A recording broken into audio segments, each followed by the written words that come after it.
ಭಾರತದ ಭೂಗೋಳ ನದಿಗಳು ಪರೀಕ್ಷೆಗೆ ಅತ್ಯಂತ ಮುಖ್ಯ ಒನ್ಲೈನರ್ಸ್. ಮೂಲಭೂತ ಅಂಶಗಳು. ಭಾರತದ ನದಿಗಳನ್ನು ಮುಖ್ಯವಾಗಿ ಹಿಮಾಲಯದ ನದಿಗಳು ಮತ್ತು ಪರ್ಯಾಯ ದ್ವೀಪದ ನದಿಗಳು ಎಂದು ಎರಡು ಭಾಗಗಳಾಗಿ ವಿಂಗಡಿಸಲಾಗುತ್ತದೆ. ಹಿಮಾಲಯದ ನದಿಗಳು ಸಾಮಾನ್ಯವಾಗಿ ವರ್ಷಪೂರ್ತಿ ನೀರನ್ನು ಹೊಂದಿರುತ್ತವೆ. ಹಿಮಾಲಯದ ನದಿಗಳಿಗೆ ನೀರು, ಹಿಮ ಕರಗುವಿಕೆ ಮತ್ತು ಮಳೆ ಎರಡರಿಂದಲೂ ದೊರೆಯುತ್ತದೆ.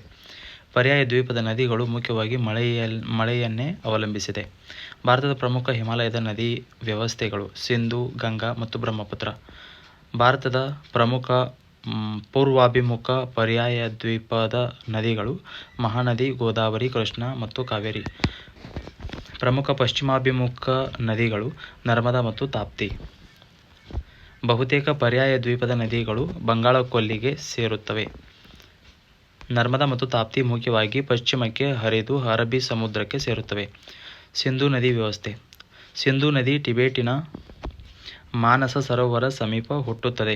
ಸಿಂಧೂ ನದಿ ಅರಬ್ಬಿ ಸಮುದ್ರಕ್ಕೆ ಸೇರುತ್ತದೆ. ಸಿಂಧೂ ನದಿಯ ಪ್ರಮುಖ ಉಪನದಿಗಳು ಝೀಲಂ, ಚೆನಾಬ್, ರಾವಿ, ಬಿಯಾಸ್ ಮತ್ತು ಸಟ್ಲೆಜ್. ಝೀಲಂ ನದಿ ವೇರಿನಾಗ್ ಸಮೀಪ ಹುಟ್ಟುತ್ತದೆ. ಝೀಲಂ ನದಿ ಕಾಶ್ಮೀರ ಕಣಿವೆಯ ಮೂಲಕ ಹರಿಯುತ್ತದೆ. ಚೆನಾಬ್ ನದಿ ಚಂದ್ರ ಮತ್ತು ಭಾಗಾ ನದಿಗಳ ಸಂಗಮದಿಂದ ರೂಪುಗೊಳ್ಳುತ್ತದೆ. ರಾವಿ ನದಿ ಹಿಮಾಚಲ ಪ್ರದೇಶದ ಹಿಮಾಲಯ ಪ್ರದೇಶದಲ್ಲಿ ಹುಟ್ಟುತ್ತದೆ. ಬಿಯಾಸ್ ನದಿ ಬಿಯಾಸ್ ಕುಂಡ ಪ್ರದೇಶದಲ್ಲಿ ಹುಟ್ಟುತ್ತದೆ.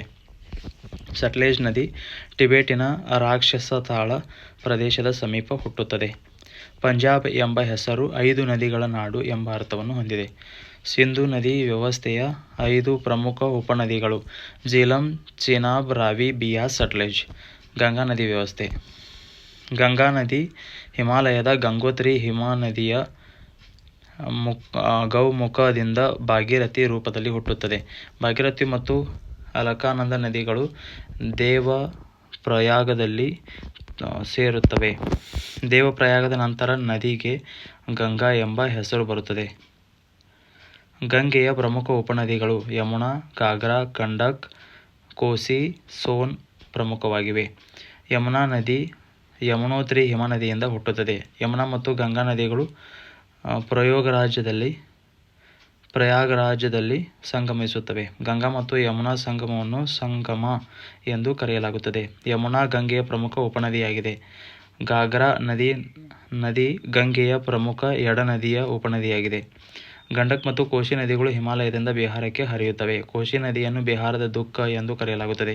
ದಾಮೋದರ ನದಿಯನ್ನು ಬಂಗಾಳದ ದುಃಖ ಎಂದು ಕರೆಯಲಾಗುತ್ತದೆ. ಸೋನಿ ನದಿ ಗಂಗೆಯ ಪ್ರಮುಖ ದಕ್ಷಿಣ ದಂಡೆಯ ಉಪನದಿಯಾಗಿದೆ.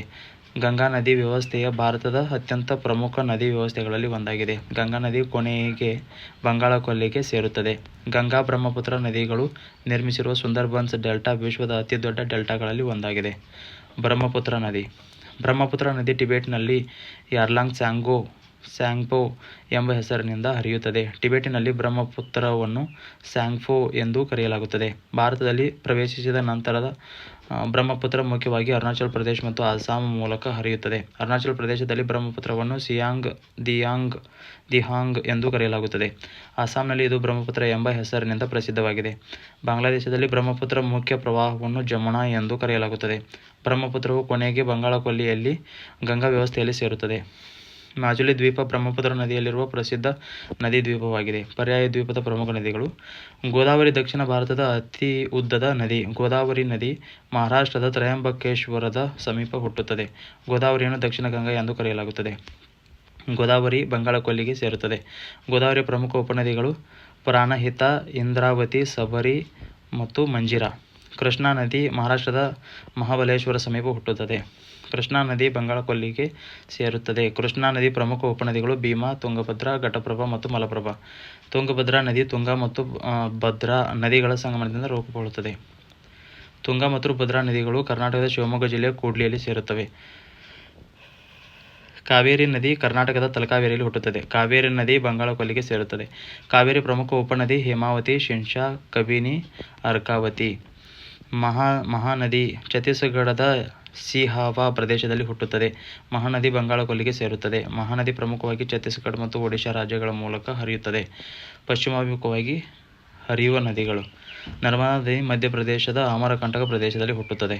ನರ್ಮದಾ ಪಶ್ಚಿಮಾಭಿಮುಖವಾಗಿ ಹರಿದು ಅರಬ್ಬಿ ಸಮುದ್ರಕ್ಕೆ ಸೇರುತ್ತದೆ. ನರ್ಮದಾ ನದಿ ವಿಂಧ್ಯ ಮತ್ತು ಸಾತ್ಪುರ ಪರ್ವತಗಳ ನಡುವೆ ಹರಿಯುತ್ತದೆ. ನರ್ಮದಾ ಸಾಮಾನ್ಯವಾಗಿ ಬ್ರಹ್ಮಶ ಕಣಿವೆ ಮೂಲಕ ಹರಿಯುವ ನದಿಯಾಗಿ ಪ್ರಸಿದ್ಧವಾಗಿದೆ. ತಾಪ್ತಿ ಅಥವಾ ತಪತಿ ನದಿ ಮಧ್ಯಪ್ರದೇಶದ ಮುಲ್ತಾಯಿ ಸಮೀಪ ಹುಟ್ಟುತ್ತದೆ. ತಾಪ್ತಿ ಕೂಡ ಪಶ್ಚಿಮಕ್ಕೆ ಹರಿದು ಅರಬ್ಬಿ ಸಮುದ್ರ ಸೇರುತ್ತದೆ. ನರ್ಮದಾ ಮತ್ತು ತಾಪ್ತಿ ಭಾರತದ ಪ್ರಮುಖ ಪಶ್ಚಿಮಾಭಿಮುಖ ನದಿಗಳಾಗಿವೆ. ಪಶ್ಚಿಮಾಭಿಮುಖ ನದಿಗಳು ಸಾಮಾನ್ಯವಾಗಿ ಉದ್ದದ ಡೆಲ್ಟಾಗಳ ಬದಲು ನದೀಮುಖಗಳನ್ನು ನಿರ್ಮಿಸುತ್ತವೆ. ಪರೀಕ್ಷೆಯಲ್ಲಿ ಕಡ್ಡಾಯವಾಗಿ ನೆನಪಿಸಬೇಕಾದ ಜೋಡಿಗಳು: ಗಂಗಾ ಗಂಗೋತ್ರಿ ಗೌಮುಖ, ಯಮುನಾ ಯಮುನೋತ್ರಿ, ಬ್ರಹ್ಮಪುತ್ರ ಟಿಬೆಟಿನ ಸಾಂಗ್ಪೋ, ಸಿಂಧು ಟಿಬೆಟ್, ಗೋದಾವರಿ ತ್ರಯಂಬಕಂ, ಕೃಷ್ಣ ಮಹಾಬಲೇಶ್ವರ, ಕಾವೇರಿ ತಲಕಾವೇರಿ, ನರ್ಮದಾ ಅಮರಕಂಟಕ, ತಾಪ್ತಿ ಮುಲ್ತಾಯಿ, ಮಹಾನದಿ ಸಿಂಹಾವ, ಹರಪ್ಪ ರಾವಿ, ಮ್ಯಾಂಜೋದಾರೋ ಸಿಂಧು, ಕೋಸಿ ಬಿಹಾರದ ದುಃಖ ನದಿ, ದಾಮೋದರ ಬಂಗಾಳದ ದುಃಖ ನದಿ, ಗೋದಾವರಿ ದಕ್ಷಿಣ ಗಂಗಾ. ಗಂಗಾ ಯಮುನಾ ಬ್ರಹ್ಮ ಸಿಂಧು ಗೋದಾವರಿ ಕೃಷ್ಣ ಕಾವೇರಿ ಮಹಾನದಿ ನರ್ಮದಾ ತಾಪ್ತಿ ಇವುಗಳ ಉಗಮ ಸ್ಥಳ, ಹರಿಯುವ ರಾಜ್ಯಗಳು, ಉಪನದಿಗಳು ಸೇರುವ ಕೊಲ್ಲಿಗಳು ಖಂಡಿತವಾಗಿ ಓದಿಕೊಳ್ಳಬೇಕು.